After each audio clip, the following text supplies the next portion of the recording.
Olá, pessoal, e hoje no podcast Tá e Gostei, esse podcast de quebrada, da cidade de Neymar, da Pedreira para o mundo, temos aqui hoje o nosso convidado, o ouvidor da Polícia do Estado de São Paulo, Cláudio Aparecido Silva, o Claudinho. Tá aí, Gostei. Fala, meu irmão. É nós que estamos. Salve, salve, rapaziada. Estamos aqui recebendo um parceiro.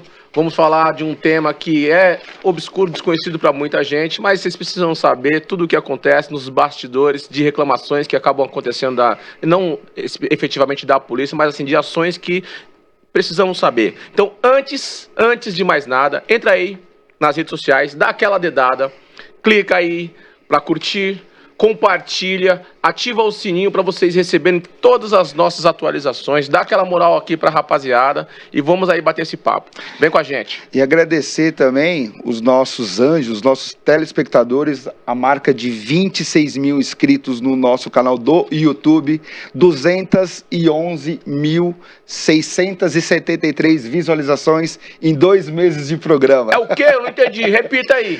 211.673 mil visualizações em 60 dias. Obrigado, hein? Vocês são demais. Mas aí, continua divulgando que dá pra gente crescer. Vamos subir esse número aí. Vem com a gente. Claudinho, um prazer. Salve. Um prazer. Satisfação. Fala, meu mano. Salve. Salve, salve. Prazer é nosso. Pra gente começar os trabalhos, na altura máxima, quem é Cláudio Aparecido Silva? Uau. Cláudio Aparecido da Silva é o Claudinho, né? O Claudinho é um filho da Dona Mariana, morador da favela Monte Azul, nascido e criado naquele lugar, com uma história bastante interessante, porque eu conheci meu pai aos 24 anos de idade, então eu não tive essa figura na minha infância, na minha adolescência. Também pai de 4 filhos, 3 adultos, uma bebê de 1 ano e 4 meses, a Ayana. E homem preto do hip hop, da favela, lutador de direitos humanos, uma pessoa que gosta das coisas justas. Acho que esse é o Cláudio Aparecido da Silva aí. A gente vê que é muita resiliência, né? Só para quebrar um pouco o gelo, o Claudinho já foi vizinho nosso na quebrada, velho. Eu tive uma reunião com ele, eu olhei assim, o Claudinho, eu te conheço, mano. Puta, da onde, mano? A gente trocando um papo, trocando ideia, eu morava perto da fábrica de bloco ali, na Pedreira. Morava na fábrica de bloco. Então, na fábrica de bloco. Minha mãe era caseira da fábrica de bloco. Cara, e eu falei assim, Paulista. E eu falei assim, Claudinho, meu pai mora ali na quebrada há 58 anos, mano. Eu ia pegar pipa lá no quintal dele, não sabia que era ele que morava lá. Salve, salve, temos um cara da nossa quebrada. Isso aí, satisfação, isso é muito bom. Satisfação total. É isso, meu mano. Simbora. Vamos dar play no negócio, porque a gente precisa mostrar um pouco do que acontece nos bastidores. Claudinho, fala pra gente aí. Professor, né? Já foi morador de rua, já foi engraxate. Como que é essa trajetória aí? Só pra gente conseguir ter um entendimento até o momento de você chegar a ser professor de educação física. É uma trajetória muito similar à trajetória de qualquer homem preto de quebrada, né? Invariavelmente a mãe sustenta o lar, segura a onda. Invariavelmente são mais de 2, 3, no meu caso 7 filhos. E a vida é muito dura, difícil. E aí tem um momento da vida que você se liga que você tem que fortalecer ali o lar, ajudar a sua mãe de alguma forma, né? Uhum. E aí é quando a gente vai buscar o que fazer, né? Como a gente nunca teve talento pro crime, a gente foi trabalhar, né? Então, durante um período, carreguei sacola em feira, depois cuidei de carro, fui flanelinha, né? Uhum. Cuidei de carro, só que essas funções me incomodavam, porque muitas vezes eu percebia que as pessoas topavam ajudar por dó, ou achavam que quem cuidava de carro era vagabundo. Uhum. Então, até que um dia um amigo meu, Divino, ele teve a brilhante ideia de montar uma caixa de engraxar sapato. E falou, vamos lá, vamos engraxar sapato. Aí montamos uma caixa de engraxar sapato muito simples. Você pega, eu vou usar aqui uma folha de papel para te mostrar, mas você pega você pega 2 tábuas de madeira, né? 2 tábuas de madeira, você prega numa ponta, Aqui você abre e aqui você vem com outra tabuinha. Pronto, tá feita a caixa de engraxar. Faz o fundo. Aqui em cima você não fecha tudo para poder ter uma abertura para você pôr O depósito? para pôr a escova, as graxas e tal.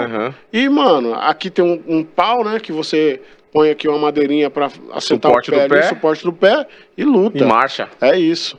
Então a gente... Eu confesso que foi meia hora para poder fazer o instrumento de trabalho. E o Divino que puxou o bonde? O Divino puxou o bonde.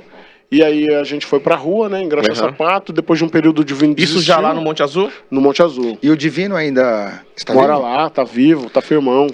Pô, tá Divino, firmão. Você vê que coisa maluca. Divino Ferreira da Costa. Divino Ferreira da Costa, cara. A idade mais você foi... Mesma idade minha, ele é de 76. Você foi o cara... que proporcionou para esse cara ser esse pica hoje, um ouvidor da polícia do estado de São Paulo, bacana, né? A quarta maior metrópole do mundo. Colaborou muito. Cara, são histórias que... Isso é uma história bonita de se contar. Isso é uma história linda, é resiliência pura, né, cara? Chega a emocionar que... Pô, cara, parabéns. Teve uma época da graxa que eu tinha a minha clientela fixa. Pegou jeito pro negócio, pegou gosto. E aí você faz um roteiro. Eu guardava minha caixa lá em Santo Amaro, no Joe Black Power, na rua Doutor Antônio Bento, existe até hoje. O cara tá há 40 anos cortando cabelo de gente preta em Santo Amaro. Guardava minha caixa no Joe, saía na rua Padre José de Anchieta, parava na delegacia, no 11DP, engraxava o sapato lá de todo mundo da chefia, descia, entrava na rua da Hípica, ia até lá embaixo, quase na Marginal, saía por trás do Carrefour da Marginal ali na Cecília, que hoje é a Cecília Lotenberg, depois subia Américo Brasiliense, ia cruzando Verbo Divino, Alexandre Dumas, Rua da Paz, Rua Antônio das Chagas, ia até lá em cima perto do Borba Gato. Aí no Borba Gato ali eu ia por baixo, tinha um Banco Sudameris, tem um corpo de bombeiros ali, um grupamento de bombeiros. Sim. Ia pelo Banco Sudameris, subia a Rua Boa Vista, ia pela Avenida Santo Amaro, na contramão do sentido, na calçada, lógico, na contramão do sentido bairro, entrava na Avenida Morumbi, depois voltava da Avenida, andava uns 400, 500 metros na Avenida Morumbi, voltava, subia Barão do Triunfo, engraxava naqueles comércios ali, e aí depois já era parte da tarde, eu vinha voltando pela Avenida Santo Amaro, Adolfo Pinheiro, até chegar em Santa Amaro de volta, porque aí o que eu fazia? Eu pegava o fim da tarde, pegava os bares, né?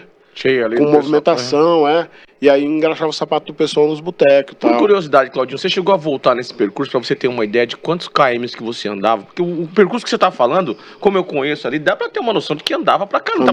Sai de Santo Amaro, vai pra Marginal, volta naquelas ruas e na verdade fazia alguns zigue-zague de certa forma, pra depois ir e voltar pro mesmo ponto de partida. Você chegou a fazer esse rolê só pra ter uma ideia? Não, nunca tive a curiosidade de fazer isso. Mas era hoje olhando assim, você vai falar que você, andava... Era um rolê, eu era fininho. Qual era o peso de uma caixa de engraxate? Acho que pesava entre 7 e 8 quilos. No final do percurso, a caixa devia estar pesando uns 100 quilos. Hoje, se você for olhar minha mão, não tenho calos na mão. Mas eu tinha calo na mão, porque eu carregava a caixa nessa mão. Quando cansava essa daqui, eu trocava para essa. E vira e mexe no ombro, no outro ombro, e ia. Mas assim, foi um período que me ensinou muito na vida, né? A rua é um negócio fantástico, assim. A rua é muito apaixonante, fascinante, né? A rua te dá toda a autonomia do mundo, né? Toda a liberdade do mundo. Então eu sempre gostei muito da rua. Bacana. E na graxa não era diferente. A graxa, além de me dar essa autonomia, essa liberdade, a graxa ainda me dava uma graninha. Que era aquele ajuda... Na época era uma baita grana. Eu ganhava uma média de 3 a 4 salários mínimos por mês engraxando sapato. Olha que bacana. Com a minha clientela. É o que o Claudinho falou e tudo. A rua, ela é fascinante. A rua, onde está o movimento, onde está o dinheiro. Mas muito pouco tem essa força de vontade. Sim. Muitos preferem chorar, muitos preferem pedir, muitos preferem porque... Se lamentar, né? É louco, isso aqui é resiliência pura, irmão. Mas vai olhar o quanto que ele andava. Será que tem muita gente que tem coragem de andar o tanto que andava? Mas é disso mesmo. Tem isso também. São Paulo é isso, né? São mas Paulo tem muitas oportunidades. Pra todo mundo, né? Basta tem o cara querer, pra todo né? mundo. Outro dia eu parei no braço e fiquei falando com um amigo meu. Eu falei, cara, é só o cara querer. Falei para um amigo meu, é só o cara querer. Olha aqui, isso aqui, velho. cara vem com 500 conto aqui, 300 conto. Sai daqui com o carro cheio de bugiganga e sai vendendo por aí e vai ganhar dinheiro. Porque São Paulo é isso. São Paulo é esse mundão de oportunidade, né? É o mercado informal, né? É. Que nós tivemos com um dos donos do circuito lá da madrugada e ele falou isso para nós. A informalidade, todo mundo no começo é informal. Exatamente. Todo mundo só nega o imposto. Por quê? Você não tem como. E todo mundo que está na informalidade, todo mundo quer participar da formalidade. Quer entrar por um processo maior, né? Quer ser maior. Quer entrar no game. Quer entrar no game aí de verdade. Você ter a regularização.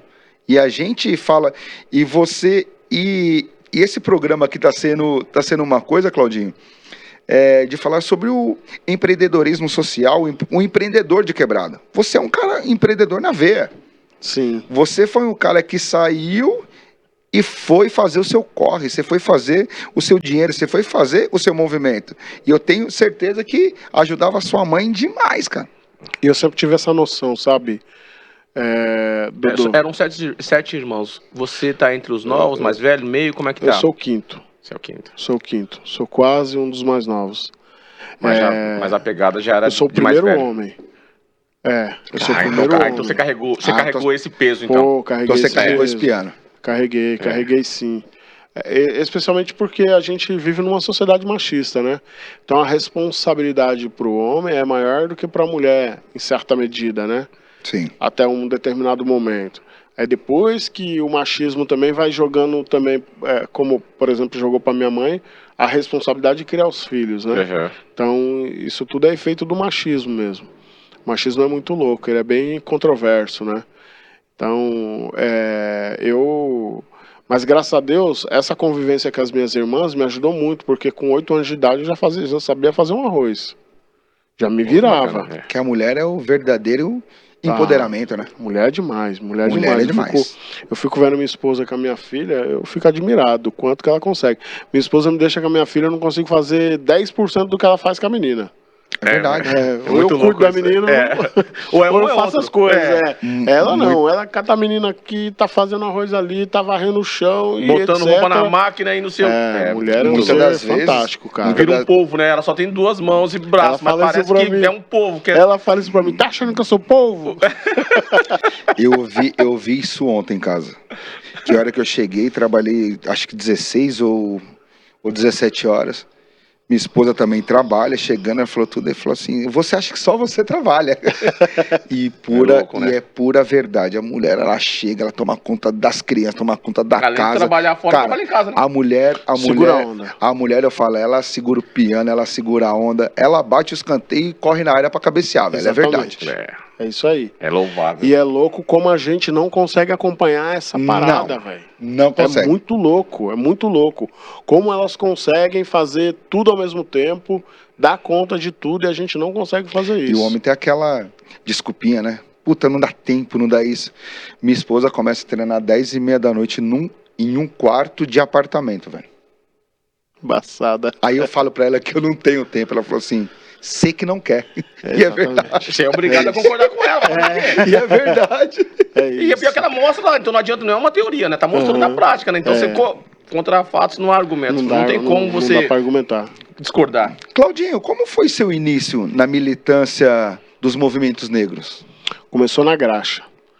Já começou lá atrás, então? Lá atrás, na graxa, porque o que acontece? Quantos anos você tinha quando você começou na graxa? Cara, eu acho que eu tinha uns 12 anos. 12 anos. Uns 12 anos de idade, uns 11, 12 anos de idade.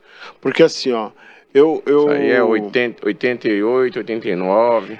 A minha avó, foi assim, ó, a minha mãe, o meu pai abandonou minha mãe e minha mãe estava grávida do meu irmão, o mais novo.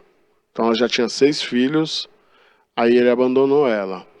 Aí aí minha mãe, naquela situação, minha mãe era metalúrgica, ela teve que optar, ela pensou, ou eu cuido das crianças ou eu trabalho. Aí conversou com a minha avó e pediu para minha avó cuidar das crianças. Aí a minha mãe mandou todo mundo para o Espírito Santo. Aí nós fomos para o Espírito Santo, Vitória. Lá em Vitória, A vida era muito dura, a gente morava num morro que a nossa casa ficava... Para chegar na nossa casa eram 365 degraus. A gente morava na penúltima casa do morro, lá no bairro da Penha. E tinha muita dificuldade, porque a minha avó cuidava dela e de mais 7 crianças, e a minha mãe conseguia mandar um salário mínimo por mês. Então, a gente não conseguia pagar energia, por exemplo. Ou era uma coisa ou A era luz outra? era lamparina. A gente não conseguia ter gás. A minha avó cozinhava no fogão a lenha. Como o terreno da minha avó era grande, ela plantava muita coisa pra gente ter alguma coisinha ali. Já tirava de lá mesmo algum... O básico, Até café minha avó plantava. Então, tinha pé de manga, tinha pé de banana, tinha café, ela plantava Acabava batata. salvando muito, né? Salvava bastante. Né? E a gente também catava na feira, e a água também não subia, não tinha saneamento básico, era fossa, e a água não subia o morro, então a gente tinha que descer o morro para poder subir a água. A água Lá nas o morro, costas? Às vezes uma vez por quinzena, a gente subia nas costas, subia. E também ia buscar lenha, porque naquele período Vitória estava em desenvolvimento, a região de Camburi, então a gente ia lá em Camburi, vinha todo mundo com fechinho de lenha, vinha aquela turma, parecia a formiga e as formiguinhas, sabe? Então a vida foi muito dura, mas era uma vida gostosa de se viver, era uma vida boa, né? Aí eu matriculei na escola, eu fui matriculado na escola com 8 anos. Fui matriculado na escola quase 8 anos, porque eu faço aniversário em outubro. Quando eu fiz 7 anos, eu não fui para a escola, fui no ano seguinte. E no segundo ano, eu fugi de casa, em Vitória. Fugi de casa... Por medo? Ou... Não, fugi de casa porque eu aprontei na escola e a minha avó me deu uma surra muito pesada. E aí eu, revoltado, fugi de casa. Fui embora. Fui morar na rua. Aí fiquei na rua de Vitória, nas ruas de Vitória, mais ou menos 1 ano e meio. Até que eu fui apreendido, fui para um negócio chamado Fundação Espírito Santense para o Bem-Estar do Menor. Fui por nada, não aprontei nada, não roubei, só... Mas como você não tinha lugar, você acabou tendo... Eu na verdade, eu pedia na rua, eu andava sozinho na rua, pedia na rua, e um grupo de outros meninos de rua tomaram a graninha que eu tinha ganhado naquele dia, na rodoviária de Vitória. Eu fui pedir ajuda para um policial, o policial meio que me menosprezou, olhou, aí viu que era um menino de rua, dá licença, saiu andando. Aí eu peguei e xinguei ele. Aí a polícia veio e me pegou. E aí eu fui para a FESBEM, Fundação Espírito Santense para o Bem-Estar do Menor. Aí fiquei lá alguns meses, acho que uns 2 meses, aí comunicaram minha avó que eu estava naquele lugar, acharam minha mãe e eu tinha a opção de ou ir para casa ou aguardar a minha mãe ter condição de vir me buscar, porque o juiz da infância tinha determinado que minha mãe me buscasse, porque eu era um menino problemático, que fugia de casa, e não dava para eu ficar... Com a avó que já tinha outras crianças. E que era uma anciã. Aí eu fiz a opção de ficar lá na FESBEM, porque eu sabia que se eu fosse para casa eu ia fugir de novo, que eu gostava. Eu comecei aqui dizendo para vocês que a rua é maravilhosa, é encantadora e tal. Então eu sabia que eu ia fugir de casa de novo. Então eu fiquei lá, aí vim para São Paulo. Aqui em São Paulo a vida não era fácil também. Era um pouquinho melhor que lá, a infraestrutura é muito melhor, as condições de vida são melhores e tal, mas não era tão dura quanto lá. Mas aqui também não era também essas coisas. A gente era pobre, então, tinha suas filho de uma solteira, ali. Semi-analfabeta e etc, tinha que trabalhar. E aí foi quando eu fui pra rua também para cuidar de carro, carregar sacola em feira, até que pintou a graxa, fui engraxar sapato. Eu engraxava sapato ali na região de Santo Amaro, tinha uma clientela fixa na delegacia, lá no 11DP, e lá no 11DP, uma certa ocasião, tinha um cara lá que era muito meu parceiro, que era chefe dos investigadores, e ele gostava muito de mim, então ele se preocupava muito, perguntava para mim se eu estava estudando, perguntava se eu não estava metendo com gente que usava droga. Ele só não te adotou, mas ali ele já fazia aquele papel de paizão ali mesmo. Já tinha um carinho, né? Um verdadeiro anjo na sua vida, exatamente, né, irmão? O nome dele é Ferreira. E ele falava muito, assim, questões, assim, de preocupação, demonstrava muita preocupação, assim, né? E aí o Ferreira... brincava muito que ele era aquele clássico policial civil, brabão, bigodão. Aí um dia ele tinha mania de brincar. Ele falava assim: ontem você sujou minha meia. Hoje então você precisa dar aquele capricho para ficar um talento, porque compensa a meia que você sujou ontem e tal. E aí ele falando isso, mas falando num tom mais alto, de voz mais alta, uma pessoa passou no corredor, olhou na porta e viu, acho que não conhecia ele, não me conhecia, porque eu nunca tinha visto aquela pessoa lá. Uhum. Eu já engraxava sapato ali há uns 2, 3 anos. E aí a pessoa olhou e falou assim... Ele não sabia da amizade de vocês, né? Não sabia dessa relação. Nem pra isso essa raça serve. O Ferreira olhou e falou assim, não, o Claudinho não. O Claudinho é meu parceiro, o Claudinho é meu amigo. E ele é trabalhador, eu gosto dele e eu quero respeito pro Claudinho. Aí o cara saiu. Eu também nunca mais vi aquele cara de novo lá. Era um senhor já. O Ferreira era uma pessoa que talvez hoje teria mais ou menos a minha idade, perto de 50 anos. E essa pessoa que passou era um senhor já devia velho. ter um pouco mais de 60. E aí nunca mais eu vi aquele cara. Só que aquilo ficou na minha cabeça. Eu era um menino de, sei lá, 12, 14 anos. Eu fiquei com aquilo na minha cabeça. Uma formação de caráter, uma formação de intelecto, você se fuder. Tomar uma pancada. Tomar uma pancada, isso é louco. E eu fiquei com aquilo ali, Martelou, eu andava hein? muito. Eu tinha mania na rua, me ensinou muita coisa. Uma mania que eu tinha na rua era de ler. Eu lia muito na rua. Porque você tem tempo. Então passava nas bancas de jornal, lia tudo que eu via no chão pegava pra ler. Conhecimento. Eu era curiosão, assim, época de campanha eleitoral, eu estava nos comitês dos candidatos, pegava os papelzinhos santinho, ficava lendo, ia lendo a história dos caras, a proposta dos caras. Alguma coisa já tava te oriçando ali, né? Já tava... E aí um belo de um dia eu acho um quarto de folha de sulfite xerocopiada, chamando para uma reunião de uma campanha chamada Mano Não Morra Não Mate, do Movimento Negro Unificado. E essas reuniões aconteciam às 18 horas das quintas-feiras no Sindicato dos Radialistas lá na Bela Vista. E quinta-feira, curiosamente, era o pior dia da graxa. Era o dia que não valia a pena. Se na quinta-feira eu resolvi... qualquer coisa pra você fazer, você faria, porque sabia que na quinta valia você não valia a pena trabalhar. O dia que eu engraxei muito sapato na quinta-feira foram 2 pares. Caraca. Quinta-feira não valia a pena. Loucura. Aí eu peguei e falei, não, vou nessa reunião aqui. Já tava com aquilo ali martelando, campanha Mano Não Morra Não Mate, assinado Movimento Negro Unificado. Falei, opa, é aqui que eu vou. Fui. Quando chego lá, aí eu começo a participar. Quem dirigia as reuniões era o Milton Barbosa, né? O Milton e a Regina Lúcia. E ali eu conheço o Ed Rock, o Mano Brown, o KLJ. Eu conheço essas pessoas nessa reunião. Eu nem sabia o que era Racionais, etc. Aí já começo a conhecer certas pessoas ali, etc. O KLJ era o cara que mais ia nas reuniões, eu lembro bem disso. É um cara que gostava muito ativo, de estar lá, bem ativo e tal. Mas eu conheci esses caras ali e conheci outras referências, como o próprio Milton Barbosa, a própria Regina Lúcia. E aí eu enveredei pro Movimento Negro. Aí dali eu nunca mais... Eu me achei. Dali eu me achei. No Movimento Negro e no Movimento Hip Hop. Também, porque ali tinham pessoas do Movimento Hip Hop. Resistência pura, né, mano? Aquele momento era um momento que o rap, o hip hop tava começando a despontar. E tal, começava a bater, né? Nas janelas aí das quebradas. E aí eu fui. Foi aí que tudo começou. Foi aí que tudo começou. E hoje, até fazendo uma pergunta pra nós, cara. Quem é o Cláudio Aparecido da Silva, o Claudinho? Cara, esse cara é foda, mano. Mano, me emociona, velho. Passou os maus Isso é louco, né? Velho, porque isso é resistência pura, isso é uma resiliência, mano. Olha onde o mano tá hoje, mano. Mas ele chegou no fundo do poço. De onde ele chegou não tinha mais como descer, não tinha mais como descer. O fundo do poço foi um engate pra subir, mano. Exato. Tem hora que tá tão ruim que não dá pra piorar, né?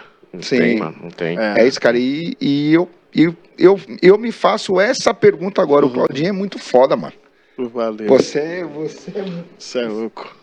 Você é muito foda, irmão. Você é muito foda. Você tem hoje o fã, é o Dodô, mano. Você tem um fã, cara, puta, de verdade. Né? Passando por todo esse processo e aí, olhando quem vem da periferia, a gente sabe que tem sempre uma dificuldade maior. Você chegou a ter problema de sofrimento de algum tipo de preconceito com relação de policial, fora esse da delegacia, que foi no momento que você estava lá engraxando? O da delegacia... eu tenho por mim que aquele cara não era policial. Uhum. Era alguém que circula ali, delegacia, foi talvez um advogado. Até porque que você não viu fez um depois inquérito, também, então nunca mais ouvi. nem registrou como eu nunca sendo, tinha né? visto e nunca mais ouvi. Então eu não acho Não que era um conta, policial, não conta. Então esse eu não considero um racismo praticado por alguém da polícia. Sim, sim. Mas eu sou um homem negro da periferia que sempre tive muita propriedade em relação aos meus direitos e as coisas que eu acho que são certas e que não são certas. Então eu tive muito problema com a polícia, sim. Talvez, desses que disputaram essa lista tríplice, a qual eu fui, tiveram 7 candidatos. Talvez eu fosse a pessoa ali, naquela turma dos candidatos ali, que tenha tido mais problemas com a polícia. E eu atribuo boa parte desse problema, sim, à questão racial. No entanto, mas não chegou a ponto de agressão física? Chegou a ponto de eu assinar boletim de ocorrência de coisa que eu não cometi, desacato. Já teve isso. Já teve agressão física, já teve agressão psicológica, já teve. Que essas são tendenciosas as piores. Já teve ameaça grave, já teve uma ocasião no bolo, né, velho?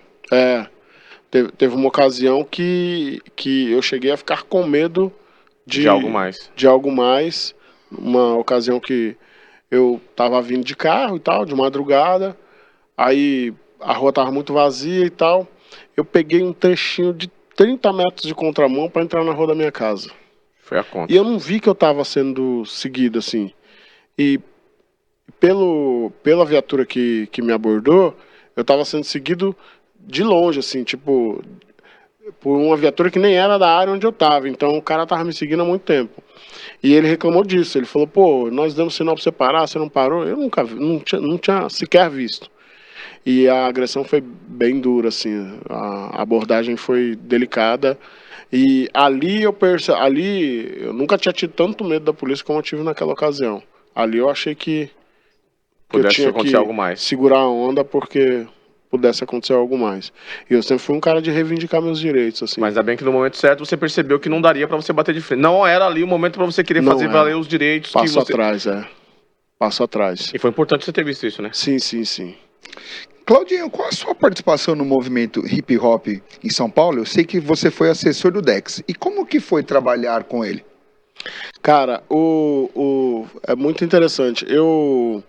Em 2003, eu recebi... 2003 não, 2000, 2001... Em 2002, eu recebi um convite para trabalhar na prefeitura. Já estava militando no movimento negro, no movimento hip hop, né? E já atuava em parceria com os brothers lá do meu bairro, de um site chamado Bocada Forte, que é um dos primeiros veículos de comunicação do hip hop do Brasil. E estava ali fazendo meu corre, e aí fui convidado para trabalhar na prefeitura de São Paulo, num programa chamado Fome Zero São Paulo. O Lula tinha acabado de assumir, tinha criado o Fome Zero Nacional. São Paulo, a Marta era prefeita e criou o Fome Zero São Paulo para desenvolver a política de segurança alimentar no município. E aí eu fui trabalhar nesse programa. E aí nesse ano, eu trabalhava no banco de alimentos, nós fomos procurados pelo Afroex, que já estava na rua, e ele queria fazer uma parceria com a prefeitura para quê? Para lançar o segundo disco do 509E, e ele queria fazer o lançamento no AMB, e eles estavam no auge, o 509E estava no auge. Sim. E tal, e ele propõe o seguinte, vocês me ajudam com o AMB, com a estrutura, e a bilheteria é 1 quilo de alimento e vai todo para o banco de alimentos. A gente topou. A partir dali estabeleci uma relação de amizade com o Afroex, com o Bad, irmão dele, com o pessoal do 509E, e um contato com o Dexter, que ainda estava preso. Mas ali, por enquanto, ficou só nesse. Tem alguma ligação com Racionais nessa mesma sequência aí, nessa época? Não tem. Tá. Era 509E. Tá bom. Aí a gente se enturma, falo que eu gosto do rap, sou do hip hop, tenho atuação no Bocada Forte e tal, vira uma relação de amizade, etc. Aí começa a andar com os caras, fico mais próximo do Dexter, a gente no telefone sempre, né? O Dexter conseguia acessar a linha telefônica e tal. E aí tem um momento que o Dexter e o Afroex se desentendem, eles rompem, e aí eu resolvo continuar com o Dexter, né? Nada contra o Frex continua meu amigo, meu parceiro, uma grande pessoa, mas eu avaliei que naquele momento quem precisava mais de mim era o Dexter. Tava em outra condição também. Tava em outra condição, a vida do Dexter não tava fácil, recluso, eu percebia as dificuldades que a esposa dele passava, a mãe dele, eu cheguei aí na casa do Dexter, levar R$50 pra mãe dele, e a mãe dele falou, meu filho, dona Marina, que Deus a tenha, abria o armário e ter um pote de açúcar com 2 dedos de açúcar. A única coisa que tinha. Cruel. Naquela época, R$50 era o que hoje vale R$300, R$400. Já deu pra dar um adianto, né? Deu um adiante. Já saí Dexter, Claudinho, mano, minha mãe tá precisando de uma força lá, tá difícil, não tem nada na casa. Aí eu vou lá. Quando chego lá, a mulher mostra o armário desse jeito. Saí do Monte Azul 10 da noite pra ir lá no Calux, em São Bernardo, ajudar ela. Então, o Dexter precisava mais de mim. Entendido. E ao mesmo tempo que ele precisava de mim em relação a essas questões humanitárias, ele precisava de mim também em relação às questões processuais da vida dele, em relação à atenção que o processo dele tinha. O Dexter, ele teve muita pena de condenações que ele teve, muita pena por conta de falta de continuidade de defesa. O advogado entrava, o cara não tinha grana para pagar, o advogado sumia. Não existia defensoria nessa época. Meti o pé. E o Dexter, ele rodou na base de uns 15 a 20 presídios no estado de São Paulo. Então, era muito difícil, porque uma hora a execução estava aqui, daqui a pouco estava lá. E a execução penal dele, né? Até que um dia, a gente teve a ideia de tentar pegar um cara grande, né? Um cara grande, assim, um professor da USP. Aí procurei o Dr. Sérgio Salomão Checaira para apresentar o caso do Dexter. O Dr. Sérgio Salomão Checaira ficou muito interessado, mas ele queria cobrar, e a gente não tinha condição de cobrar. E o valor, a gente não tinha nenhuma condição de chegar no valor. E aí um dia eu tive a ideia de procurar um cara que era negro, e aí tinha um envolvimento afetivo com a causa, né? Porque era um cantor de rap. Uma identificação ali de alguma forma. E tinha acabado de sair da Secretaria de Justiça. Só que esse cara estava fazendo alguns trabalhos grandes e ele não queria pegar nenhum caso porque ele já estava muito atarefado. Que é o Dr. Edio Silva Júnior, que é um advogado muito conhecido no movimento negro, já teve cotado para o STF, e inclusive é o advogado que defendeu a questão do abate religioso no STF, tinha sido secretário de Justiça e tal. E aí ele falou, não, Claudinho, é difícil, tal, mas vamos conversar. E marcou um almoço lá no escritório dele, lá em Santana, lá na Duarte de Azevedo, em Santana. Aí o Dexter, o doutor Edio, topou conversar. Pelo menos vai me ouvir, né? Vai ouvir e tal. Agora a gente precisa bolar um plano para poder sensibilizar ele. Aí não deu outra. O Dexter, Brau, encosta, negão. Ed Rock, encosta. Aí eu encostei com o Ed Rock e com o Brau. Aí não tinha. Não tinha outra forma de convencer. Tava sem peso de parceria. Chegou ruim. Chegamos ruim. Aí o negão abraçou, não cobrou nada. O Dexter nessa época tinha acabado de ter aquela confusão. Acabado não, já tinha um ano que tinha tido aquela confusão no Altas Horas com o Conte Lopes. Ele tava jogado lá em Bernardes. Tava lá no final do estado. Um castigão monstro. Tava no castigo, O Dr. Ed, a primeira coisa que conseguiu foi trazer o Dexter para Campinas, Hortolândia. Já ficou pertinho de casa, a esposa já conseguia ir para lá, os amigos já podiam ajudar, já ia para lá, para Hortolândia, já ficava na casa dos meninos da Realidade Cruel e tal, já amenizou a vida, já conseguia ter visita, que ele não tinha visita em Bernardes. A vida era dura. Recluso mesmo, castigo de verdade. E o Dr. Ed entrou, o Dr. Ed foi ver e tal, o Dr. Ed percebeu que tinha algumas penas do Dexter que poderiam ser unificadas e elas tinham sido dadas individualmente. Aí ele pegou, falou, Claudinho, nós já perdemos o prazo, não vai ser fácil, mas nós vamos tentar, mano, vamos dar um tiro, de repente a gente acerta. O não já tem, já estamos no problema, vamos ver se a gente consegue mitigar um pouco a dor aí do negócio. E a essa altura o Dexter já estava aí com uns 10 anos de cadeia puxado. E aí o Dr. Ed conseguiu unificar, mano. 6 cadeias que o Dexter tinha de assalto à mão armada, que foram crimes continuados no raio de 24 horas, ele conseguiu unificar. Aí reduziu a pena.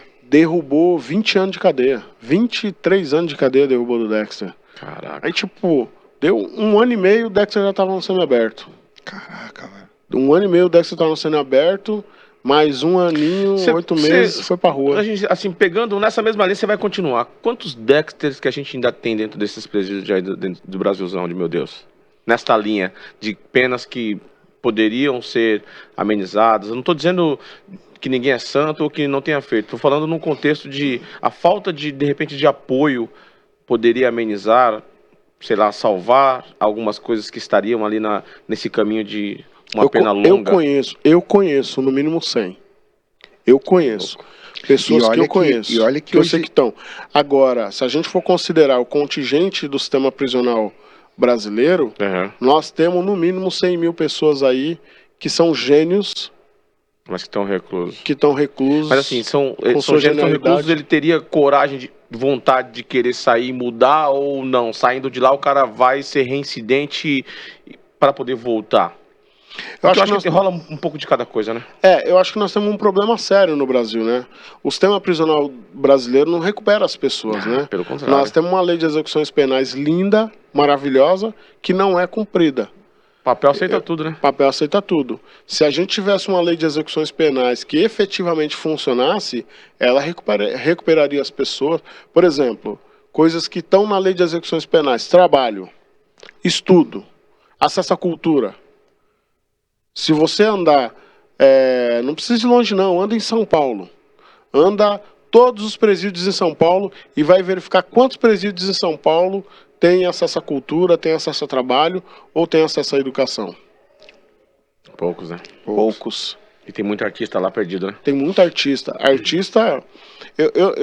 Eu nem fico só no artístico, eu vou pra genialidade, sabe? Falar artista porque a gente fora da curva, né? Um cara que poderia ser reaproveitado de alguma forma. Artista transversalmente falando, né? Todas as áreas. Todas as áreas, exatamente. Até pegando isso que o Vlá falou ainda, e olha que o Claudinho falou assim, e hoje temos uma defensoria pública gratuita, e ainda temos esse tanto de casos ainda. Mas não atende, né? É gente pra caramba o barato é louco defender, de verdade, né? Nós temos um problema sério na legislação e no debate de segurança pública no Brasil. A gente fez uma opção de cuidar do patrimônio e não das pessoas. E aí a gente fica remediando, né? A gente fica o tempo inteiro remediando, atuando na crise, né? A gente poderia estar cuidando das pessoas para as pessoas não crescerem com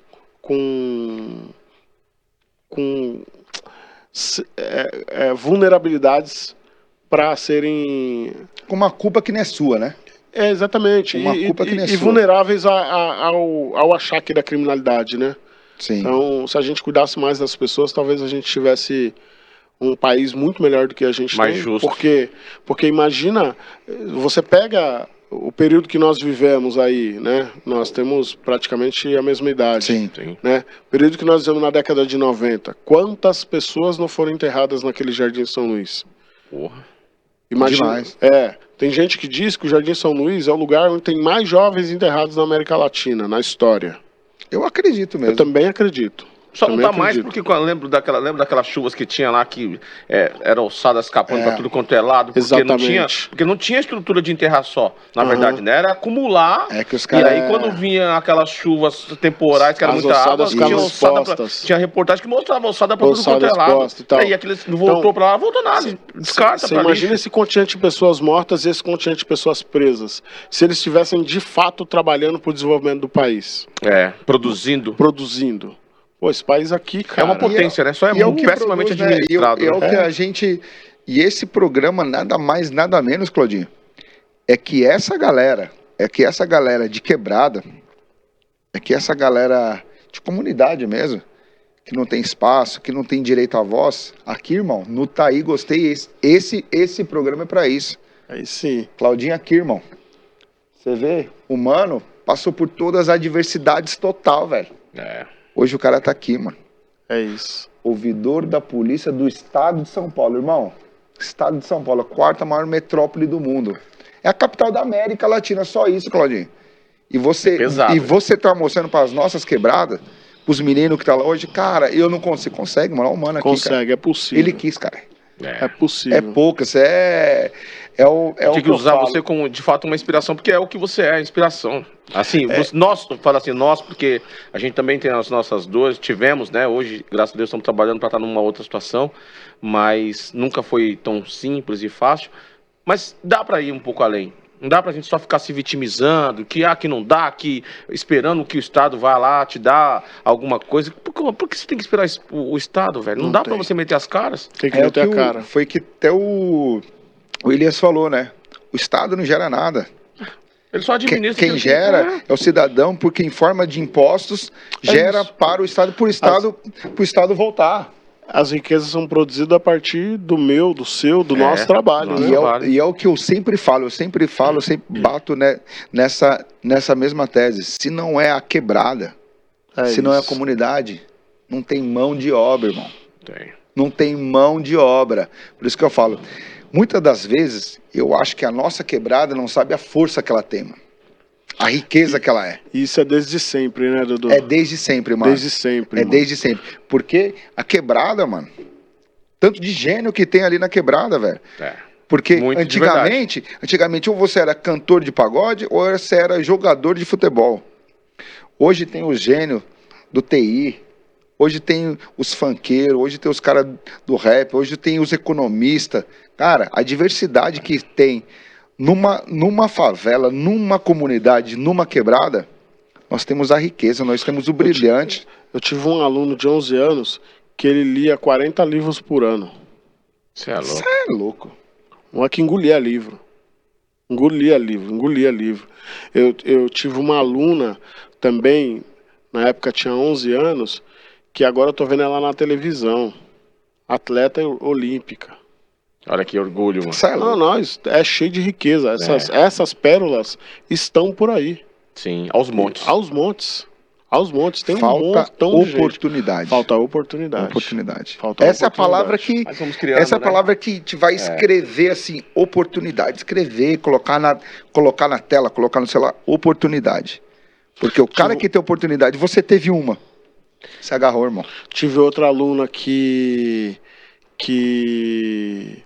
fazia nado em mar aberto. Nado em mar aberto, a menina fazia, boa também, tinha 10 anos na época. Eu tive um aluno que o nome dele era Malcolm.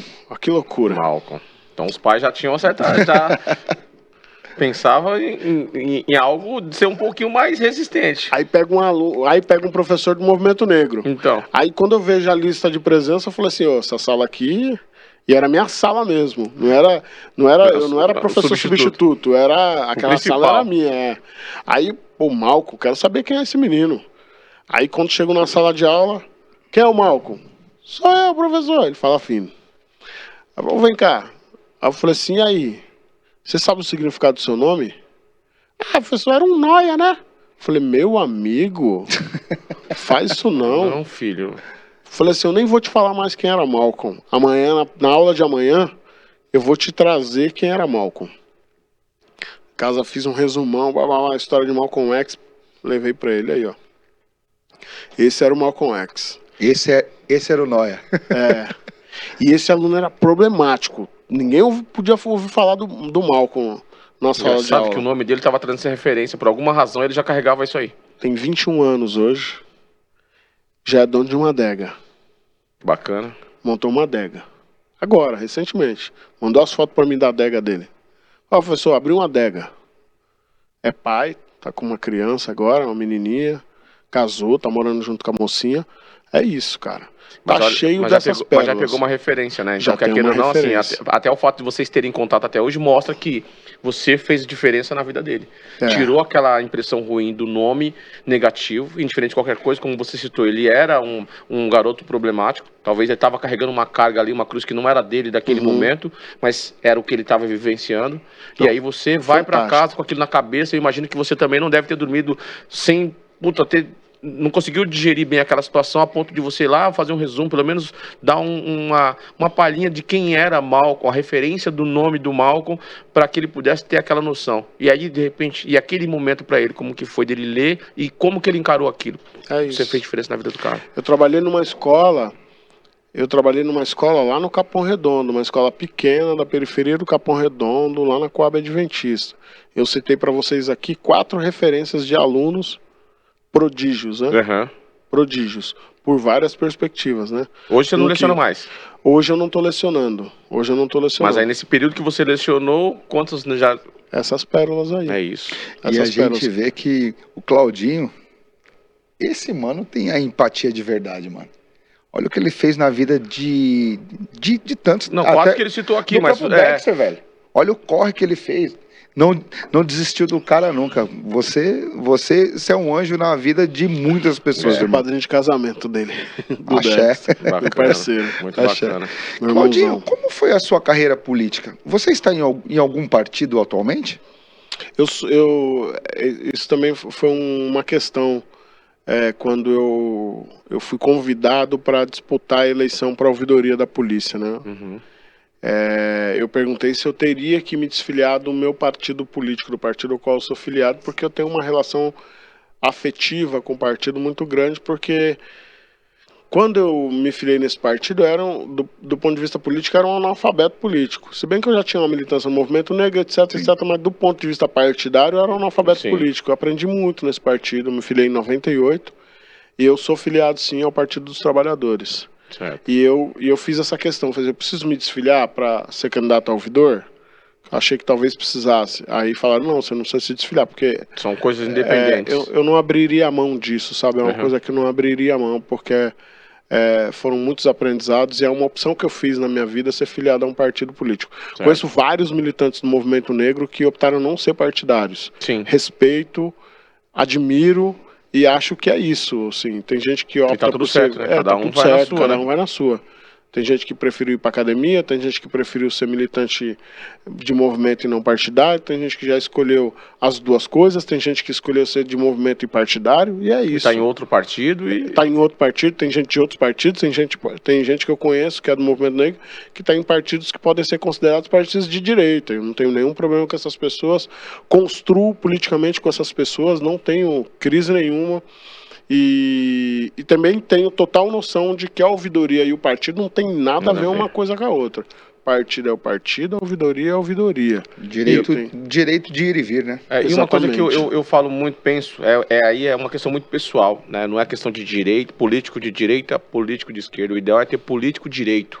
É fazer o certo. Certinho. E aí a questão de opinião, a questão de você ter uma certa identificação com A ou B, tá tudo certo. A questão é o que você vai fazer.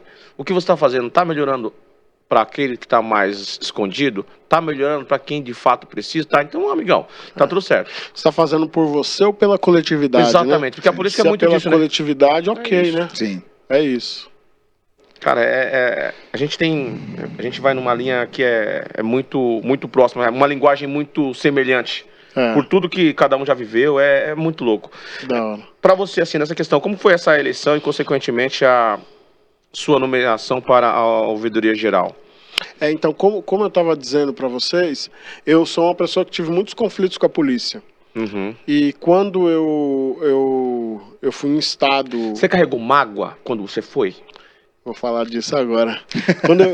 Quando eu fui instado a ocupar um espaço na lista tríplice para a escolha do governador, eu fiquei pensando nisso, assim. Eu fiquei pensando, com essa história que eu tenho com a polícia... Seu histórico. Será que o ideal é eu ser ouvidor mesmo? Uhum. Fiquei pensando, porque a ouvidoria é um órgão de acesso à justiça. E logo que eu fui instado a compor a lista tríplice, eu percebi que é o seguinte: se eu for, eu tenho que me desvestir de todas as mágoas que eu tenho. Tem que ser imparcial. Exatamente, fazer um trabalho equilibrado. Que loucura. Ser justo. E a cabeça, como que não fica nessas horas, mano? A raiva. Sentimento louco. Quando eu já topei desvestido disso tudo. De raiva, de sentimento Você já estava preparado, né? De mágoa. Eu vou. Já que eu vou pelo certo, sabe? Para fazer a coisa justa mesmo. E aí eu topei. E tenho tentado fazer um trabalho assim equilibrado, justo, bacana, que não seja um trabalho que desqualifique as pessoas, mas um trabalho equilibrado e que consiga dar conta dos anseios da população e também consiga apresentar a ouvidoria como uma ferramenta também da polícia, sabe? A polícia também tem que procurar a ouvidoria, fazer uso da ouvidoria, porque, como eu disse, é um órgão de acesso à justiça. Que todos precisam. É uma balança, né? Exatamente. Porque o próprio polícia ele tem que ouvir o descontentamento também de algumas outras coisas, né? Balança é o termo ideal. É o termo balança ideal. O equilíbrio. É o equilíbrio, é o símbolo da justiça. E eu só perguntei isso exatamente por essa questão, porque eu vou colocar contextos que acabam acontecendo. Pessoas que, por não terem não gostarem da polícia, acabam até inventando alguma coisa para incriminar ou aumentando, porque de repente o policial pode ter tido alguma ação errada, mas eles já querem criar um outro cenário, aumentar para poder acabar, para criar um problema. Você recebe esse tipo de situação também? Tem de tudo. Tudo que você possa imaginar. Só para linkar, e qual é o funcionamento da ouvidoria, até para linkar essa pergunta que o Vlad fez, qual são o funcionamento da ouvidoria e como são tratadas as denúncias e os seus andamentos? É importante dizer que assim, a ouvidoria não recebe só denúncias, a ouvidoria recebe também elogios. A ouvidoria, na sua missão institucional, 20% de tudo que a ouvidoria recebe lá são elogios à atividade policial. E talvez isso é pouco comentado, hein? Pouco comentado, pouco divulgado e pouco explorado, né? As pessoas exploram as coisas ruins, né? Mas vai lá ver a televisão, o que mostra os canais. Porque o lado positivo, para que vai mostrar um lado bom? Exatamente. Negativo vende mais, né? Vende mais. Flui mais, né? As pessoas consomem mais, né? Loucura. Pensa se esse número, Claudinho, fazendo até uma analogia. Imagina que sonho se fosse 80% de notícias boas e 20% ruim. O bom é se fosse 100% boas, né? Mas os outros 80% também não é coisa ruim, não. Não, entendi. Os outros 80% não é coisa ruim, não. Tem muita coisa que é elogio, né? Que é 20%, mas tem muita coisa que é sugestão, tem muita coisa que é reclamação. Entendi. Tem gente que liga lá na ouvidoria para apenas pedir uma informação. Às vezes a pessoa não está conseguindo falar na delegacia. Pô, dá o telefone certo da delegacia. Acontece isso também. Tem muita coisa lá. E tem as denúncias, né? E é importante dizer, a ouvidoria ela não é um órgão apenas de contraponto à atividade policial. A própria legislação que estabelece a ouvidoria, ela estabelece que a ouvidoria é um órgão, sim, de contraponto e controle da atividade policial, né? Uhum.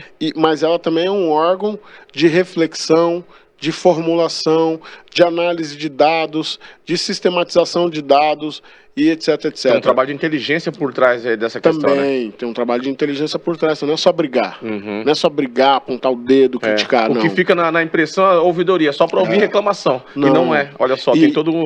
E a ouvidoria também não faz investigação, tem muita gente que confunde. Até policiais, que acham que a ouvidoria demite policial, que acham que a ouvidoria... pune policial. A ouvidoria não pune policial. A ouvidoria é um órgão que a população é um órgão composto por pessoas da sociedade civil, porque na lei da ouvidoria determina que não pode ser um policial, nem civil nem militar, ocupar aquele espaço, tem que ser uma pessoa... Justamente para manter a neutralidade. A neutralidade e para ser uma porta aberta para a sociedade, porque às vezes tem gente que tem insegurança de ir na corregedoria direto. Então procura a ouvidoria. E aí lá na ouvidoria tem um atendimento que ela se sente mais à vontade. Então a ouvidoria é um órgão para isso também. Mas a ouvidoria também é um órgão de inteligência. Então ela pode formular, ela pode sugerir, pode propor, pode criar ambientes de diálogos, né? A ouvidoria pode criar um ambiente de diálogo entre um movimento que está reclamando muito da polícia e a própria polícia, entendeu? Então, a ouvidoria, eu costumo dizer que a ouvidoria tem dois espaços privilegiados. Um espaço privilegiado de diálogo com a sociedade civil e um espaço privilegiado de diálogo com a segurança pública. Faz toda essa intermediação, né? Aí ela pode fazer essa intermediação, essa conciliação e contribuir para que a segurança pública seja cada vez mais próxima ao que a sociedade anseia, né? Sem dúvida. Então é um pouco isso a ouvidoria. Busca a qualidade dos dois lados, né? Porque até o próprio policial precisa também ter. É fundamental a ouvidoria. Né? E a nossa ouvidoria é pioneira. A primeira ouvidoria de polícia do Brasil, criada por decreto pelo Mário Covas em 1995. Logo em seguida, copiada pelo estado de Minas Gerais e pelo estado do Espírito Santo, se eu não me engano. E hoje todos os estados do Brasil e o Distrito Federal têm ouvidorias e essa é uma condição para o Estado poder captar recursos do Sistema Único de Segurança Pública. Se não tiver ouvidoria, o Estado não pode participar do Sistema Único de Segurança Pública e, consequentemente, não pode receber verbas de segurança pública no governo federal. Bacana, é bom que as pessoas não sabem muito dos bastidores, né? Exatamente. A gente linka. E voltando para essa questão, o Claudinho, quando entrou na polícia, como foi a sua receptividade ou como você foi recebido lá, tanto na civil quanto na militar? As pessoas olhando para você, né? Qual que é a sua altura? Eu tenho 1,63. Olhando assim, mas de onde que veio esse filho do Tim Maia? Porque parece o Tim Maia. Parece esse filho do Tim Maia veio. Como é que é essa parada aí? 1,63 m. O filho do Tim Maia chegou pra trabalhar. Os caras falaram, o filho do Tim Maia chegou pra trabalhar. Aqui, pô, qual que é? Eu falava isso ou não? Não falava isso não, mas se falar, eu ia adorar, que eu amo o Tim Maia. Mas você parece, quando o Tim Maia morreu, eu chorei, cara. Tanto que eu gostava do Tim Maia, sempre amei o Tim Maia é maravilhoso. Bacana. Adoraria ser filho do Tim Maia. Um sonho pra mim ser o Tim Maia. Mas eu fui muito bem recebido. Eu tenho que dizer que, assim, a minha relação hoje com as instituições policiais é uma relação de muita respeitabilidade. Tanto de mim para eles, quanto deles para mim. Então tem uma relação de respeito ali. Não posso dizer que é uma relação de concordância o tempo todo, não é uma relação de concordância, não vai ser, mas é uma relação respeitosa e qualificada. Então a gente tem tido, sim, aciono o comandante-geral, me responde imediatamente, aciono o delegado-geral também, respostas imediatas, peço reuniões são marcadas, a gente consegue ter um diálogo decente, assim, civilizado. É uma via de mão dupla, né? Então, exatamente. Você jamais vai conseguir respeito se você não respeita. Exatamente. Então, né, na vida é um grande espelho, né? Conforme você trata, você é tratado. Lógico que ainda assim vão existir suas exceções. Porque a sua atividade não é muito, é delicada. Né? É delicada. Não, é o desafio da vida. É delicado pra caramba. O cara tem que ter uma maturidade ali, uma inteligência emocional, né? Pra ver um cara chorando na reclamação e falar, pô, o policial tá fazendo aquilo com esse cara que fez comigo lá no passado. E aí, como é que eu vou levar daqui pra frente? Então E é importante também dizer o seguinte, que eu ia falar isso, eu tinha perdido esse raciocínio. Na ouvidoria também chegam casos que não são verdadeiros, tá? Sim. Muito trote, muita mentira. Muito fake news. Muito fake news. Às vezes sei lá, tem uma história de... O policial namorou uma menina lá e terminou o namoro. Aí aquela menina liga na ouvidoria pra falar mal do cara, inventar história contra o cara. Não apresenta uma prova, não tem consistência, só uma carga emocional absurda, né? Vai lá registrar. Tem coisa de colega que quer prejudicar outro colega, fake news também, mentira, denunciação caluniosa, etc. Como a gente tem um pacto de não revelação da origem, respeito a proteção da informação, né? Até a segurança da vida, né? Às vezes as pessoas abusam dessa medida, que é uma medida para proteger as pessoas, mas tem outras que usam de forma Por isso a coerência ilegal. da parte da ouvidoria é suma importância, né? Apesar de não fazer a investigação, mas vai pegar os contextos, né? A origem ali, a carga emocional na reclamação, para que senão você acaba... Para você não entrar no problema, né? Senão você não pegar uma dor que não é sua também, né? E muitas vezes pode ser uma dor, pode ser uma coisa infundada, né? É verdade, é isso. Claudinho, pegando até esse link, você é a favor do uso das câmeras, dos uniformes? Como que você avalia o uso desse equipamento? Eu sou muito a favor do uso das câmeras nos uniformes. Acho que essa política é uma política que deu muito certo e precisa continuar. A gente precisa alcançar toda a tropa com câmeras nos uniformes. Hoje, algo em torno da metade da tropa está usando. E acho que ela pode ser até expandida para algumas outras áreas da segurança pública, como as áreas operacionais da Polícia Civil, por exemplo. Sim. As equipes que fazem operações, etc., também devem usar, na minha opinião.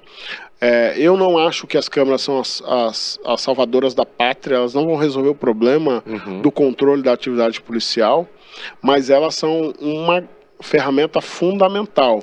E o uso das câmeras, aliadas a outras tecnologias e outras medidas que a gente pode tomar em relação à polícia, pode ajudar a gente numa coisa que para nós é relevantíssima, em duas coisas que é muito relevante para nós. Uma coisa que é muito relevante para nós, a redução ou até a gente conseguir alcançar o sonho dourado nosso, que é o de zerar a letalidade policial no nosso estado, né?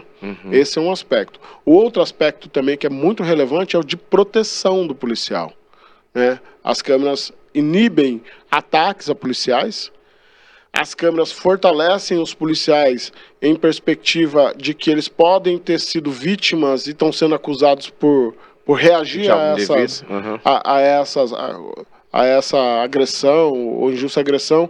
Então, a Câmara, ela fortalece muito essa perspectiva. Eu não sei se vocês sabem, muita gente fala que bandido bom é bandido morto. Mas quando o cara mata o bandido, esses que falam que bandido bom é bandido morto não estão lá ajudando ele se defender e se proteger, não. Verdade. Porque... E também não faz parte da família, porque nenhum ente não quer que, por mais que ele cometa erros, não quer ver o seu ente sendo... Esse discurso, bandido bom, bandido morto, não tem amparo legal no Brasil. Não tem lei que protege qualquer pessoa que mate outra pessoa, não tem. E aí quando o cara pratica isso vai entrando na subjetividade das pessoas de uma forma que ele vai lá e pratica. Quando ele pratica, ele está sozinho no tribunal se que nem advogado não tem. Que nem advogado não tem. E muitas vezes, policiais que trabalharam a vida inteira, 20, 30 anos dedicados a uma carreira, acabam gastando todas as suas economias, às vezes vendendo patrimônio para se defender, porque fez uma coisa que não deveria ter feito a partir de uma incitação que não deveria ter sido feita também. E as câmeras protegem isso também. Então, se um policial foi acusado injustamente, aquelas imagens ali, dependendo da situação, ele não precisa nem constituir advogado, que a imagem pode ser mas pegando, uma prova contundente a favor dele. Pegando até nisso, até protege a população do mal policial também. Também. Entendeu? Porque a proteção, porque ele tá vendo que ele tá sendo filmado, ele não pode chegar numa quebrada sentando o pau em todo mundo, batendo em todo mundo. Como já aconteceu muito. Como já aconteceu demais. E isso é uma proteção da galera também. É uma proteção. E tem outros dados que as câmeras trazem que são muito relevantes. Por exemplo, depois da implantação das câmeras, cresceu 104% as notificações de violência doméstica. Se essa política era uma política subnotificada, isso quer dizer o quê? Que a gente tinha uma baixa produção de política pública para responder essa questão da violência doméstica. Porque eu não sabia que ela existia. Nessa proporção. Exatamente. Então, as câmeras também contribuem para as políticas públicas de proteção da mulher, de proteção dos povos mais vulnerabilizados. Então, as câmeras são fundamentais.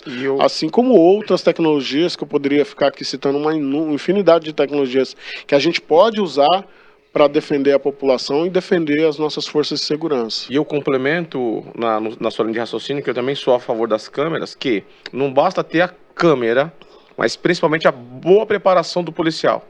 Por quê? O policial que tem uma dúvida sobre conduta ou coisa do tipo, que ele agia de forma errada, ele vai ser um dos mais avessos à câmera. Porque se ele já tinha costume de fazer algumas coisas que não deveriam, não faz parte das regras, ele, puxa, agora eu não posso fazer mais. Então ele está inibido, então ele vai ficar muito pé da vida com aquela câmera que está inibindo ele. Sim. Já o policial que nunca teve problema com conduta, ele fala, não, para mim a câmera não tem problema. Ela não vai mostrar nada que eu não iria fazer sem a câmera. Então a gente tem que pensar no antes. Se prepara o policial de uma forma ainda melhor, que são preparados. Não tem nenhum policial que não é preparado. Pode ser que depois ele desvie a conduta, mas no todo o processo de curso, tem um curso preparatório, ele passa por provas, etc e tal. Então, assim, ele só se torna um policial depois que ele passou por todos esses testes. Então, ele passou por tudo isso. Mas vamos parar ali? Não podemos. Então, assim, a gente tem que ser algo contínuo. Então, eu só queria fazer esse destaque, porque senão fica muito subjetivo falar que a câmera veio para denunciar ou para salvar ou um ou outro, quando na verdade não é esse o objetivo. A verdade é uma só também, né, Claudinho? Penso eu. O cara que é o bom, o cara que é o correto, para ele tanto faz com câmera ou sem câmera. O cara que é o cara do esquema, o cara que gosta de bater, o cara que gosta de pressionar a comunidade, isso para ele é um problema. É um problema. É isso. Claudinho, há plantões de ouvidoria nos finais de semana? Ainda não. Por enquanto só no celular do ouvidor. Sábado eu tava num evento e aí aconteceu um problema numa região da cidade. A galera, Claudinho, pelo amor de Deus, ajuda nós. A polícia tá dentro da favela, tratando as pessoas mal, invadindo as casas e tal. Eu tive que sair correndo do evento para poder ir lá tentar ajudar, falar com o pessoal do comando, ver o que estava acontecendo, se tinha justificativa para aquela ação. Os excessos. Então, e tal. E isso acontece sempre.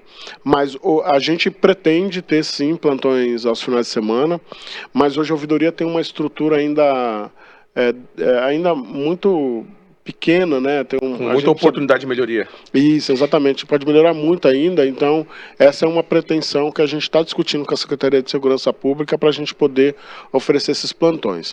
Em grandes eventos a gente já tem plantões. E na ouvidoria, tem uso de novas tecnologias? Telegram, WhatsApp? O WhatsApp tem. O WhatsApp a gente tem, mas a ouvidoria hoje está num prédio muito antigo ali na região da Bela Vista, e esse prédio não permite que a gente faça uso de tantas tecnologias. Porque ele é muito antigo, o cabeamento não chega, não passa, tubulação antiga, então nós temos até as redes de telecomunicações têm dificuldade de cabear. Algumas limitações, não temos internet Wi-Fi lá. Então nós temos ainda algumas limitações, mas isso está dentro do nosso plano de trabalho e é uma coisa que a gente quer avançar nesse período. Tem um projeto de reforma do prédio da ouvidoria pronto, um projeto executivo já pronto. Quem é o responsável? É o prefeito ou é o governador? O governador. E aí Estado, né? A gente quer ver se... A ouvidoria tem 28 anos, né? A gente quer ver se essa reforma pode ser uma reforma dos 30 anos da ouvidoria da polícia. Tá, quando a gente pegando assim nessa questão, a negatividade que a população tem da polícia, né? O que você acha com relação a isso e o que, de repente, pode ser melhorado? Eu acho que a gente precisa humanizar mais a polícia. A gente sabe... Primeiro que é importante dizer o seguinte, Vlad, a polícia é um extrato da sociedade. Não dá para negar isso. Então, se a polícia é racista, a gente precisa discutir isso com a sociedade, não é com a polícia. Não é só a polícia que é racista, né? Você vai olhar, a escola é racista, a polícia é racista, o estádio é racista, né? Sim. Então, tem uma série... O racismo é uma coisa muito maior do que a polícia, né? O racismo... Sim. Então, a gente precisa fazer um debate muito franco com a sociedade sobre racismo religioso, sobre machismo, homofobia, uma série de questões que precisam ser debatidas. As intolerâncias, de um modo geral. Isso é relevante, importante. E a polícia é isso. Se a polícia é violenta, a polícia vem da sociedade, né? Será que a sociedade não quer uma polícia violenta? Será que a sociedade não se acostumou demais com a violência? Então a gente precisa fazer esses debates. Eu acho que a gente está vendo um espelho, só vou te interromper, porque assim, eu estou vendo e ouvindo você falando e me arremete a algumas coisas. Na nossa época, de fato, assim, a gente, por mais que conversasse ou quisesse mostrar como os seus direitos, o respeito pela polícia era muito maior. Hoje a gente vê uma molecada vindo aí, molecada que eu falo que, assim, que é mais jovem, não tem respeito. Nós é da época agride, quer trocar. Você tá vendo que tem um cara armado ali e você quer agredir, trocação de murro com um policial. Eu fico olhando aquelas cenas que eu já vi na televisão. E teve um rapaz no Guarujá que eu não entendi o que estava acontecendo. Teve outro que tirou até a arma e atirou nos dois policiais. O cara, a princípio, estava desarmado, mas pegou a própria... Então, assim, e antes as pessoas, não, pegava e ficava até distante. Cara, nós é da época que a polícia andava no ônibus, né? O policial andava fardado no busão. Hoje você não vê policial fardado, a não ser em serviço. É verdade. A não ser em serviço. Então, tem uma questão relevante a ser debatida. Quem vai pra cá tem que trocar de roupa pra não... Tem uma questão relevante a ser debatida, que é a questão da legitimação da atividade policial. É lógico... Eu para pensar nesse lado. É lógico que terão gestos que precisarão ser feitos por parte da polícia. Eu não estou dizendo que a polícia está certinha, que está correto ser agressivo, que está etc. Não, eu sou totalmente contra a agressividade praticada por policial, sou totalmente contra qualquer ilegalidade praticada por policial. O policial não é pago para tratar as pessoas mal, não é pago para agredir, não é pago para fazer abordagem desqualificada, truculenta e raivosa. Não. Eu sou totalmente contra e eu acho que a gente tem que trabalhar firme nisso. Tenho dito para a Secretaria de Segurança Pública e para o comandante-geral da polícia que quando a gente conseguir resolver o problema da abordagem policial, melhora muita coisa. Vai melhorar muita coisa, inclusive na relação da polícia com a sociedade.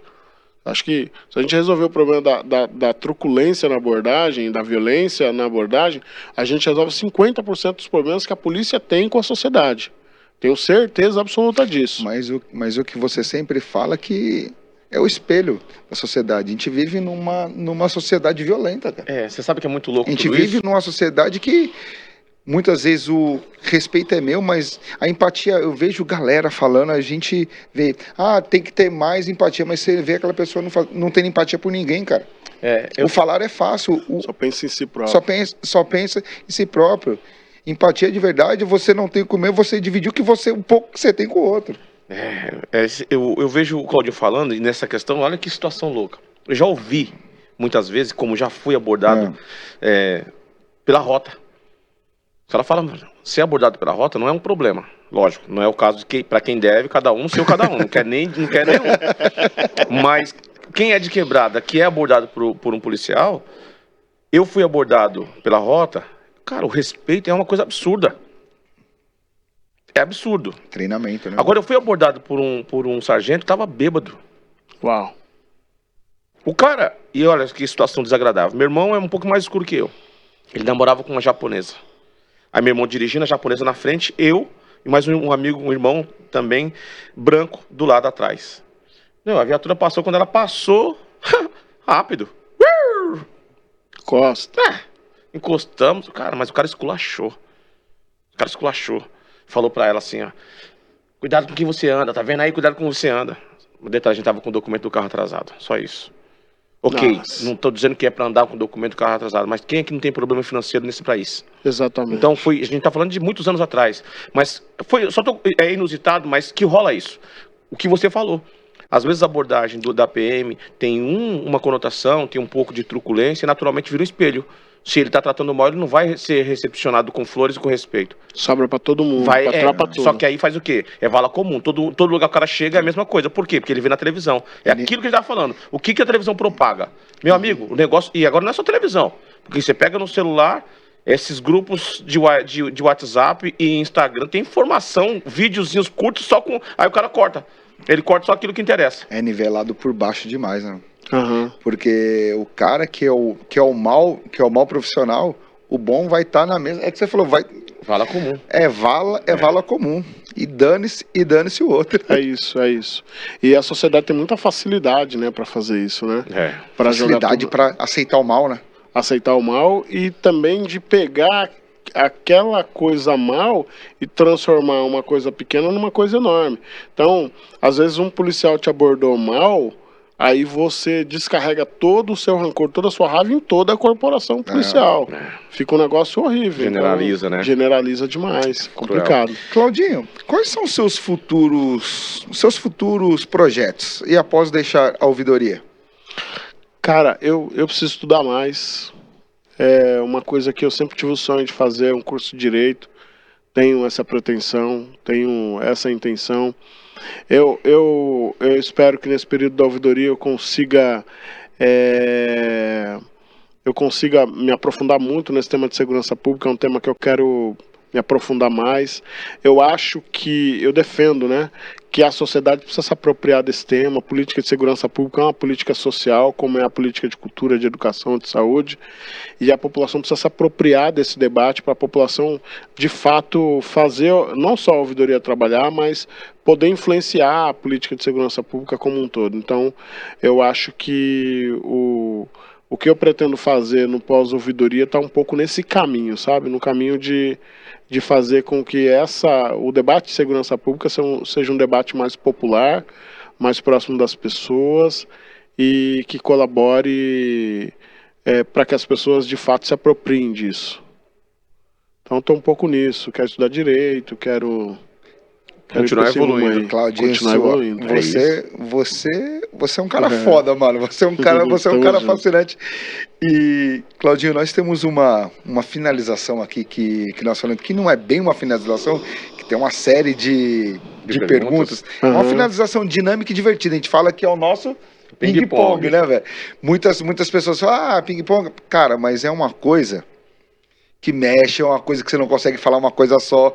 Faz pensar rápido. É para ser uma coisa de respostas rápidas. Certo. Mas muitas vezes é uma... Tem pergunta aqui que vai tocar que você não vai conseguir responder. Entendeu? Vamos lá? Marcha. Tá preparado, Claudinho? Acho que sim, acho. Tá sim, pô, tá. Claudinho, qual é a sua maior qualidade? Eu acho que a minha maior qualidade é ser justo. E o maior defeito? Teimoso. Qual a característica mais importante em uma pessoa? Lealdade. E o que você mais aprecia nos seus amigos? Cara, o que eu mais aprecio dos meus amigos? A amizade. O que é família pro Claudinho? Tudo. E o que você mais gosta de fazer no tempo livre? Eu vejo muita TV, noticiário, jornalístico. Qual o seu livro preferido? Capão Pecado. E o que é felicidade pra você? Felicidade pra mim é estar bem com o mundo, estar bem com as pessoas, estar bem com a família, estar bem com geral. Onde você gostaria de morar? Jardim Monte Azul. Qual é a flor mais linda do seu jardim, mano? A flor mais linda do meu jardim se chama Ayana. Ayana? É a rainha de todas as flores. É a minha filha. Esse nome é um nome etíope. Ayana. Ayana, é. A-Y-A-N-N-A. Dois N's. É. É um nome etíope que significa flor bela, flor rara. Essa é a flor mais linda do meu jardim. Show de bola. Claudinho, qual é o animal mais incrível do planeta Terra? Cachorro. Qual é a coisa mais inteligente que o ser humano fez? Cara, eu acho que é o avião. O que você odeia? Injustiça. Se você pudesse ter um superpoder, qual seria? O poder de curar a maldade na mente das pessoas. Qual defeito é perdoável? O defeito de errar. Acho que qualquer erro cometido pode ser perdoado. Em que você gostaria de ser melhor? Eu gostaria de ter estudado mais. É uma coisa que eu acho que eu tive pouca oportunidade. Gostaria de ter estudado mais. Eu tenho certeza absoluta que se eu tivesse tido uma família estruturada, com um pai ali colaborando, eu seria ali doutor hoje. Bacana. Eu acho isso. Mas vai ser ainda. Não só eu, Deus abençoe. Não só eu, como minhas irmãs e meu irmão. Qual a sua mania? Minha mania? Trabalhar. Uau. É isso. Gosto de trabalhar, hein? É.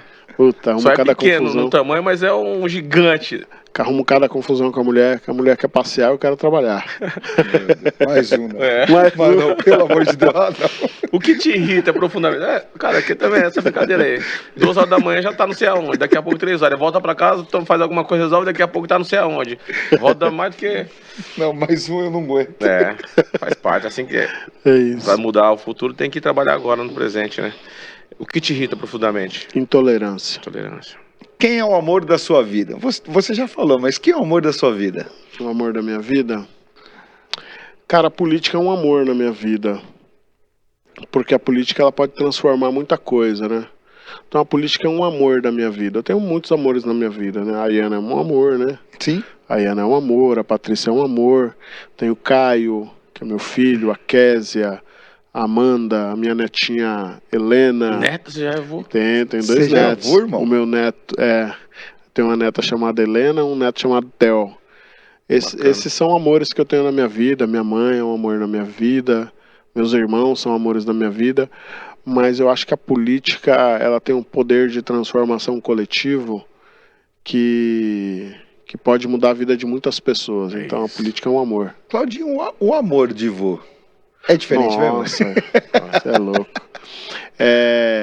é diferente e descompromissado, né? Que você pode explorar esse amor de forma que você deixa a criança com dengos, né? Dá uma entortada. Dá uma entortada, dá uma entortadinha. Qual é a sua fase de vida preferida, meu mano? Cara, eu acho que a melhor fase da minha vida foi a adolescência, a juventude, assim. Período ali de 14 para 25 anos foi o período que eu vivi a vida de verdade. É a assim. iniciação da fase adulta. Né? Exatamente. Claudinho, o que é o melhor do Brasil? As pessoas. Qual a frase que te define? Amor. Qual a sua opinião mais impopular de todas?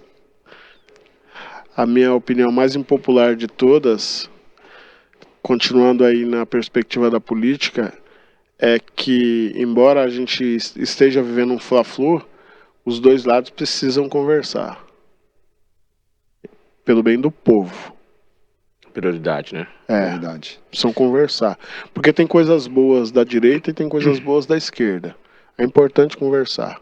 Se unir isso é um sucesso, né?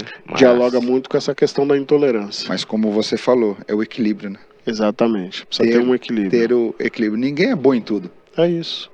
Não tem...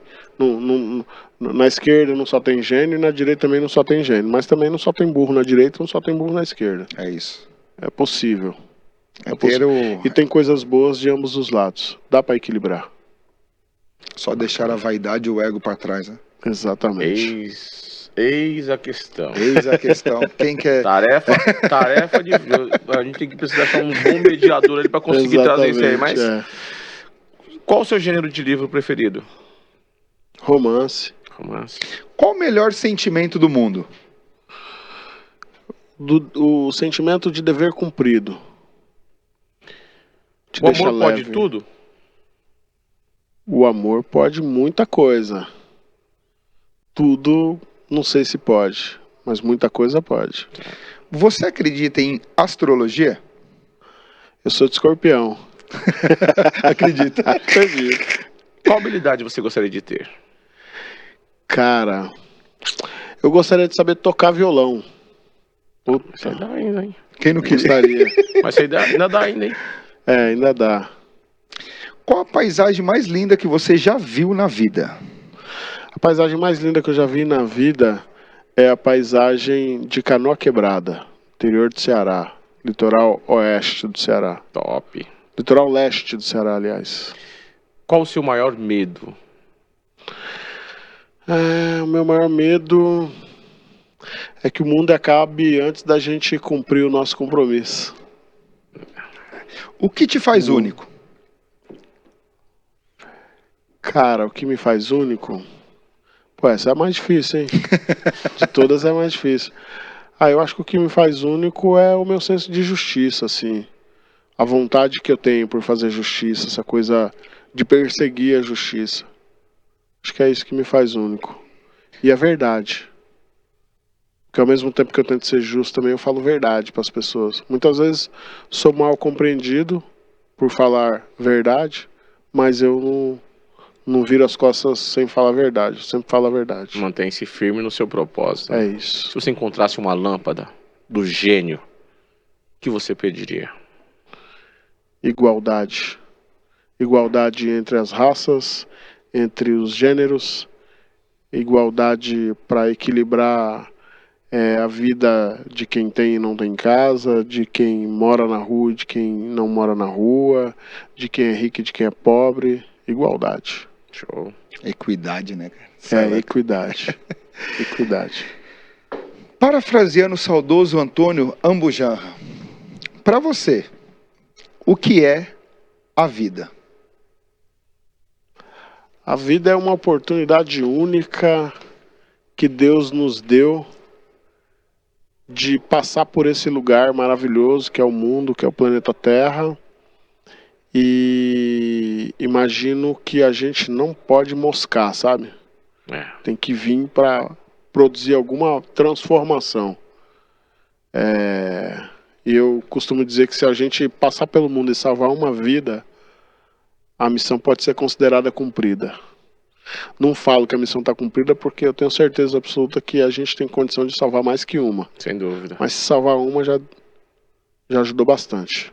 Show, bacana. Claudinho, estamos chegando ao fim desse podcast. Tá aí, gostei. Queria agradecer imensamente a sua vida. Obrigado. A vida dos seus. Agradecer meu irmão aqui, o Vlá. Nós. Cada programa que nós fazemos é uma experiência diferente, é um conteúdo diferente, são pessoas diferentes. Aqui nós queremos uma pluralidade, nós queremos equidade, nós queremos que o pessoal da nossa quebrada tenha a mesma oportunidade que nós tivemos, que nós procuramos. E agradecer a minha família de axé. E agradecer muito, cara, você, cara. Você foi hoje um presente para nós. Obrigado. Para mim foi um grande Sem presente. dúvida. Obrigado. Para nós e todo mundo que vai assistir. Emocionei. Né? Me emocionei. Sua história de vida é fantástica. Valeu. Vou dizer mais uma vez, você tem um grande fã, que sou eu agora. Você é um cara que eu gostei de graça desde da primeira vez que o Gilcinho falou assim, vai lá, no Claudinho vai conhecer.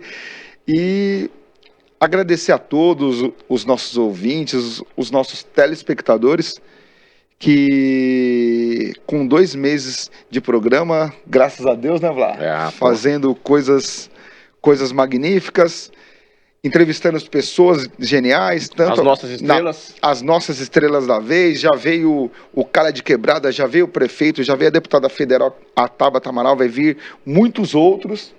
E agradecer mais uma vez. Obrigado, irmão. É nóis, tamo junto. Obrigado, Claudinho. Eu que agradeço. Meu mano.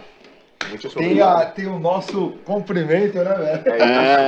Mas antes mesmo de fazer tudo isso aqui, agradecer ao Pai do Céu por ter nos dado toda essa oportunidade e, não menos importante, fazer aquele pedido lá pro pessoal, entrar nas nossas redes sociais, dar o like, bota para seguir aí, ative o sininho para você receber as notificações, para que a gente possa trazer mais conteúdos e vai participando aí, nos ajude a crescer cada vez mais. O Dodô falou um número astronômico para 2 meses, aqui é mêsversário, fizemos agora no dia 1º, já passamos de 200 mil visualizações, passamos de 26 mil pessoas ali nos acompanhando. Isso é muito importante para você que faz parte desse projeto. Muito obrigado aí, continue vindo com a gente, tá bom? Se você quiser também, Claudinho, pode colocar aí suas redes aí para o pessoal que vai acompanhar, quiser ter um pouco mais da sua história, porque logo vai ser um doutor que você vai entrar, vai fazer a faculdade, vai tocar o violão e vai alçar voos ainda mais altos. Quem quiser acompanhar o nosso trabalho, pode nos achar na rede social como ouvidor Claudinho Silva. Fico à disposição. O telefone da ouvidoria, para quem quiser conhecer, para quem quiser apresentar alguma sugestão, alguma reclamação, alguma denúncia, é 08.000 17 70 70, 08.000 17 70 70, ou pelo e-mail que é ouvidoriadapolicia@sp.gov.br. E agradeço a oportunidade. Estou muito feliz de estar aqui com vocês, fiquei muito lisonjeado de ter sido convidado para estar aqui. De fato, vocês estão fazendo um trabalho lindo, belíssimo, a estrutura é fantástica. Bacana. E eu desejo vida longa para esse projeto aqui, Axé. que dê tudo certo. Muito axé para nós. Valeu. E que Xangô continue abençoando Axé. aí. Amém. E gostaria de, não poderia deixar de fora toda a equipe de conteúdo, a For Marketing. Sem esses caras, o nosso programa não... Eles são a estrela da vez também. A nossa equipe de conteúdo, agradecer ao Luiz, ao Dr. Carlos Alberto, ao Márcio, brigo muito com ele, ao Ivan, que faz todos os cortes, cara, e agradecer também ao Beat, o dono do nosso estúdio que nós estamos hoje. Nós temos uma equipe, graças a Deus, e essa é a equipe do bem. Aqui é o Beat, Paulinho e o Zé, né? Mais uma vez, Claudinho, obrigado. Obrigado, irmão. Um grande beijo Deus no abençoe. coração, Valeu, de galera. vocês. Um abraço. Tá aí, gostei. Tá aí, gostei. Tá aí, já é. Já é.